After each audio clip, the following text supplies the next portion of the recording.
சொந்தக்காரன் ஏளனம் பண்றாங்களா, நிந்திக்கிறாங்களா, எனக்கு ஏன் இப்படி ஒரு வாழ்க்கை நீ சொல்ல போனீங்களா?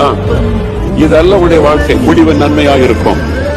யோபுடைய முடிவை குறித்து வேதம் சொல்லுகிறது, 2 மடங்கு ஆசீர்வாதம். வியாதி எல்லாம் போய்விட்டது, கட்டுகள் எல்லாம் அறுக்கப்பட்டு விட்டது, இழந்து போன எல்லாவற்றையும் ஆண்டவர் 2 மடங்காய் திரும்ப கொடுத்து விட்டார்.